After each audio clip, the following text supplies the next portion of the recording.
Good day, everyone, especially to our professor, Dr. Nilda Chavez. This is Abegail D. Baguio, and today I will be discussing about poverty and deprivation of services.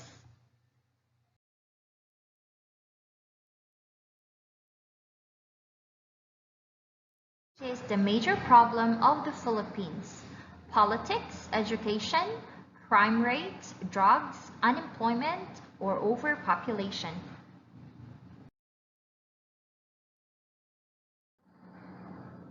What is poverty?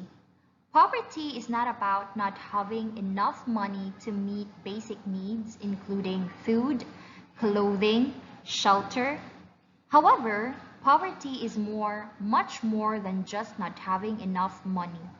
The World Bank Organization describes poverty in this way: poverty is hunger.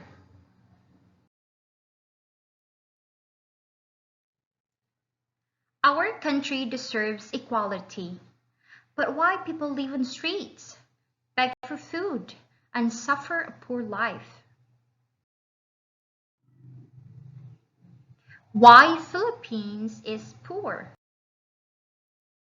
Here are the reasons why Philippines is a poor country. First is corruption. Corruption is a lead to poverty. If we only have good governance, Philippines could be better. Another reason is education. Funds are insufficient for schools.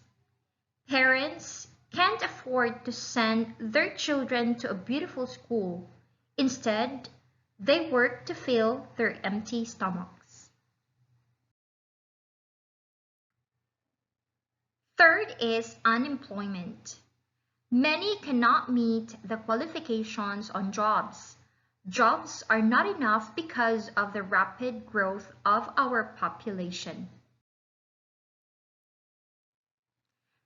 Now, let us study this graph presented by the Philippine Statistics Authority.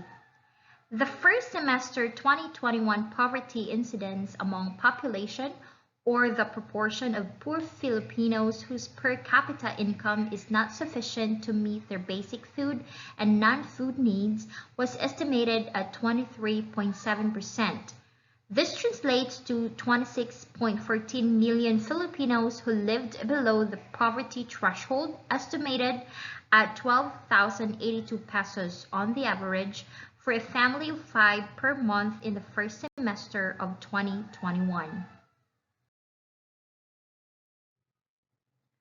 On the other hand, subsistence incidence among Filipinos, or the proportion of Filipinos whose income is not enough to meet even the basic food needs, was registered at 9.9%, or about 10.94 million Filipinos in the first semester of 2021. On the average, the monthly food threshold for a family of 5 for the same period was estimated at 8,393 pesos. Among families, the first semester 2021 poverty incidence was estimated at 18%, which is equivalent to around 4.74 million poor families. Meanwhile, the subsistence incidence among families was recorded at 7.1%, or around 1.87 million food poor families in the first semester of 2021. On April 12, 2019, President Duterte signed into law Republic Act 11291, known as the Magna Carta of the Poor. The Magna Carta is in implementation of the declared policy of the state to uplift the standard of living and quality of life of the poor and provide them with sustained opportunities for growth and development. It mandates the state to adopt an area-based, sectoral, and focused intervention to poverty alleviation, where every poor Filipino must be empowered to meet the minimum basic need through the partnership of the government and the basic sectors. This is in Republic Act 11291, Section 2. Section 3 indicates that the poor shall refer to individuals or families whose income falls below the poverty threshold as defined by the National Economic and Development Authority or NEDA, and or who cannot afford in a sustained manner to provide their minimum basic needs of food, health, education, housing, or other essential amenities of life, as defined under Republic Act 8425, otherwise known as the Social Reform and Poverty Alleviation Act. In determining who constitute the poor, the Multidimensional Poverty Index, determined by the Philippine Statistics Authority or PSA, shall be considered.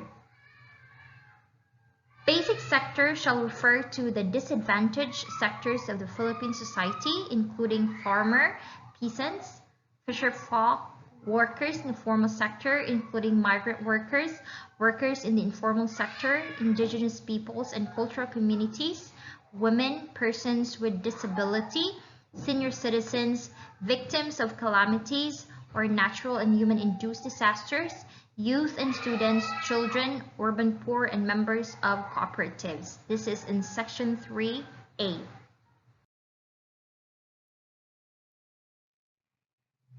The funding for the poverty alleviation programs and projects implemented under this Act shall be sourced from the existing appropriations as authorized under the General Appropriations Act, or GAA, of the different departments and agencies implementing these programs, including those enumerated below.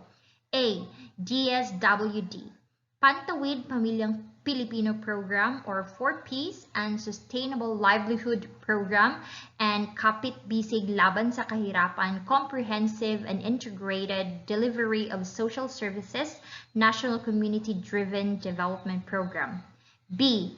DOLE, Special Program for Employment of Students, or SPES, and Tulong Paghanap Buhay sa Ating Disadvantaged Workers, or TUPAD Project.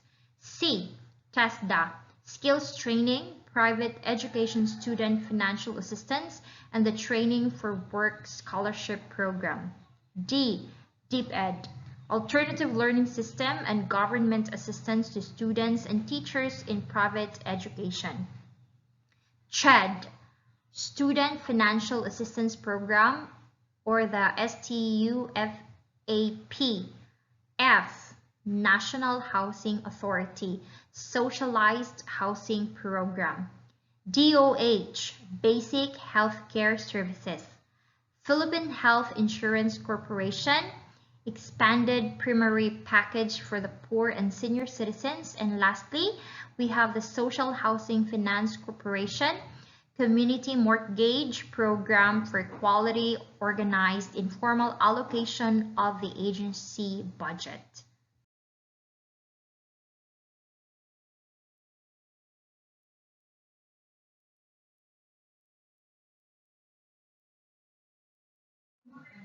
The poor are not only limited in their ability to access educational facilities. This lack of access clearly pierces to the domain of basic needs and social infrastructures such as electricity, healthcare, and potable water. On a year-to-year basis, levels of access appear to be increasing on the whole, especially for the richer 70% of the population. But the disparities of access between the 70% and the lower 30% are stark and arresting. In 2006, for example, while 90.4% of the higher income brackets had access to safe drinking water, the lower 30% suffered a corresponding 65.4% access. 82.2% of the former had access to sturdy housing. Only 43.4% of the latter did. On the end of employment, one surprising trend is that the poor household heads turn out more gainfully employed, 91.8%, compared to their more affluent counterparts. The same appears to be the case of the employment of their youth older than 18 years old, which is 97.1% versus 92.4%. Another way of exploring disparities of access elicits the theme of geography. Here, poorer provinces and regions such as ARMM, Northern Mindanao, and Western Visayas clearly have less range in terms of access to potable water, irrigation, electricity, and roads compared to more affluent areas like NCR and Central Luzon. In 2004, for instance, 99% of the population of NCR had access to electricity, while only 44%, 54.5%, 70.9% had such access in ARMM, Western Mindanao, and Southern Mindanao. Another interesting trend lies in access to potable water in NCR, which has deteriorated from 92% to 85.7% between 1988 and 2004. This portends a growing urban poor segment of the metropolitan population with no access to clean water resources.